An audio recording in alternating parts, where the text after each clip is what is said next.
Hey, what's up, Strength Sessions? I have one really quick tip. Let me turn this off really quick. Right here. Stop. All right, really quick. I planned a 2 week, maybe like a 3 week deload. Still hitting the weights hard. Basically working off percentages. But also I started cutting out the accessory work. I do a lot of accessory work for my glute hamstrings, a lot of reverse hyper, probably 3 days a week at the very top end. And that'll go on for maybe 6 weeks, maybe 8 weeks, and then I'll drop it off. Maybe go a couple times a week or once a week up until the meet. But then 2 weeks before meet, cut that out. Anyways, really quick, a little tip. So I cut out the reverse hyper and mostly the accessory work, which are, lunges, stiff leg deadlifts, and glute ham raises. So what happened was, but also I was doing some pulls too. Stopped doing that. Glutes and hamstrings. Went into the meet, did really good. 100, 130, but then just missed 138, barely, out in front of the jerk. But what I got out of that was I had stopped doing reverse hyper. And then the week after that meet, I had 2 more weeks, or maybe 3, because I actually didn't deload for this last meet. Started doing reverse hyper, did high reps, medium reps, and then basically pretty much medium reps. I stay above 10 reps, 10 or 20 reps for each set, and 4 or 5 sets. 15, 20, whatever I feel I need that day. But I included those in. And then I notice, oh man, my back is a little bit sore, and my back never gets sore. My back is strong, and my hamstrings are strong. But I included the reverse hyper.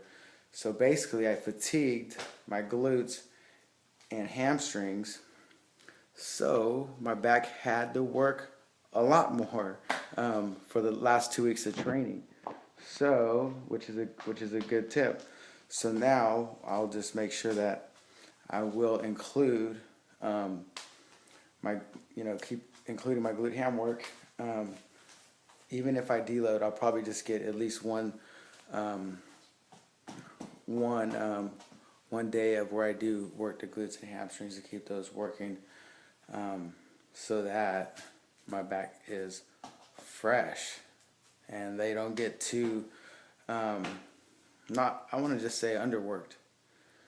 That's what happened. They got underworked, or worked them. They got tired, and my back took over. So that's why I really couldn't feel my lift off point, which is pushing with the middle of my foot, using my legs, and then the knees get back automatically. I don't necessarily tell myself push my knees back, but I want to stay on my quads as long as I can, and then open up with the glutes, hamstrings, hips, for that second pull. First pull, second, whatever. Get into the hip, basically. So, key point, boom. Bringing those back. They were fatigued because I didn't do them for 2 weeks. And then I had to train going into meet, which it wasn't a deload. We trained at 85%, snatches, 5 singles. And then the week before that, we went to 95%, which is hit 3 singles at 97 the week before on that Friday. And 5 clean and jerks at basically 120. I'm using a percentage off of 140. Working off future weights. So working off future weights is I'm basically training with heavier weights rather than training with 135. But now it's 137 for my clean and jerk.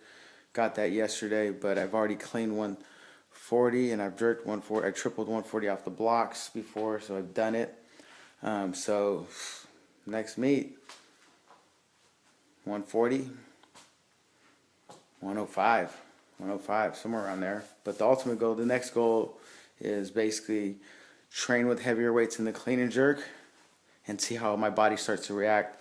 I know for sure that adding more pulls, I've been adding heavy pulls. So and I got this from Jimmy Schmitz, and probably a lot of other people do it probably, but I'll finish off a snatch workout. After my snatches, whatever variation I do, I'll work at the weight that I want to hit. So I'll do some pulls. One day maybe I'll do some snatch pulls with 130, work my way up from 100, 105, 110, and then go back down to basically 100, 105. So that's like 100, 105, 110, 115, 120, 125, 130. That's 7 sets on the way up, maybe some doubles, triples, depending on how strong I feel, and make sure my technique, my back, make sure I'm upright throughout the entire movement. As soon as I start crawling over, as soon as I start leaning over, nothing's going to happen for me there. I got to stay tall. Stay tall, keep my legs underneath the bar, and go from there.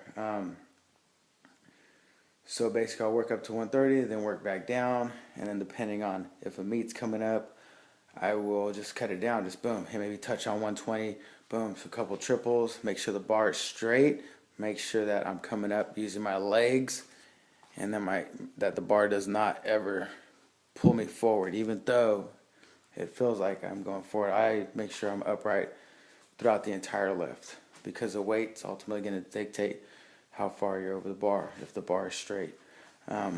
Anyway, those are just some tips. It's about 6 minutes, but I just want to touch upon that because it helps me remind myself, okay, reverse hyper, not doing it for 2 weeks. Definitely felt the difference in my legs. My legs felt stronger, but the week after training and getting those back and including those exercises, my back got a lot of work, which meant my hamstrings worked a little less. They were just tired, fatigued. But I know this, they're going to come back a lot stronger because I had to work harder to hit my positions, which is good. So now I can hit my positions when I'm fatigued. Doesn't matter, any kind of state. Way more consistent with that. So anyway, keep getting better. You can get better. Just take more reps. More reps, quality reps, and focused training. Focused training. Keep working hard, believe in yourself, and make it happen.